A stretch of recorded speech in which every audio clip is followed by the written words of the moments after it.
guys, welcome back to my channel. Today I really wanted to show you how I prepare formula for on the go and for when I'm at home and can't use the prep machine that we normally use. That's actually what I'm doing today, is cleaning the Tommee TP prep machine. I'm cleaning it, descaling it and changing the filter, so I'm not going to be able to make bottles as I would normally. I do just want to say as well that this isn't the recommended way of preparing formula for when you're on the go. Normally what would be advised is to have a bottle of cooled boiled water, a bottle of hot boiled water, and to combine the two with your formula. It didn't work for us when we tried this. We're not very good at getting the quantity of hot to cold right, and we ended up having a very angry little baby who had to wait quite some time for his bottle to cool down.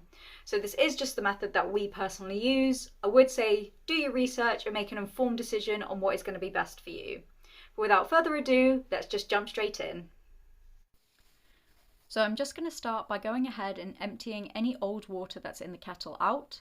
It's not something that you need to do, but I do just like to start with a completely fresh kettle of boiled water for this process. I'm going to go ahead and pop that onto boil and get my bottles ready. If you have MAM bottles, you know the struggle of trying to deassemble and reassemble them.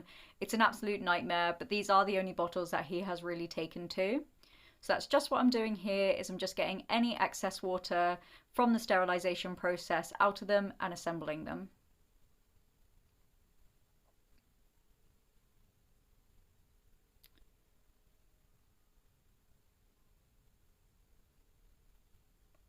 I'm just checking that the bottoms are secure before going ahead and pouring in any boiled water. Obviously, I don't want that to leak everywhere. Now I'm going to go ahead and fill to 1 ounce below the amount that I want. So at the moment he is having 7 ounce bottles. So I'm going to put 6 ounces of boiled water in here. And I'm just showing you that here. There we go, 6 ounces. So I'm going to stop and I'm going to go ahead and pop the lid back on. And what I'm going to do is I'm going to let this hot water cool down inside his bottles.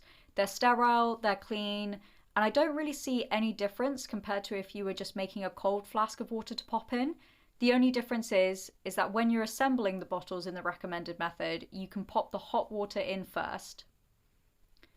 What I will do though, is I will go ahead and top these up with hot water to make sure that he has a warm bottle when it comes to it. And that's why I've left the spare ounce there.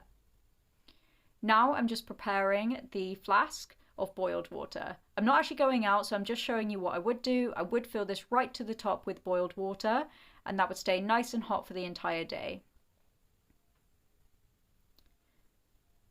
Then all you need is the formula itself. We use Kendamil. I do actually go ahead and take the entire tub out with me. Obviously this isn't ideal, and I have just popped a little pot there that I could go ahead and take the powder in instead. All you would need to do is just sterilize it beforehand, and I wouldn't put any old powder back into the original tub. I would just make sure it's all used first. And I'm just demonstrating here how I would add in the extra ounce of hot water before going ahead and popping in as much formula as I need. In this case, it would be 7 scoops of the Kendamil, securing the lid, and then to combine, I swirl first to make sure no powder gets stuck in the teat, then shake, and that's how I make my bottles. And there we have it. So I really hope that you found this helpful. It is just another method you can use to go ahead and make bottles if the recommended way doesn't work for you. Like I say, just go ahead and make an informed decision. But if you found this video helpful, please go ahead, give it a thumbs up, give it a subscribe, and I'll see you next time. Bye guys.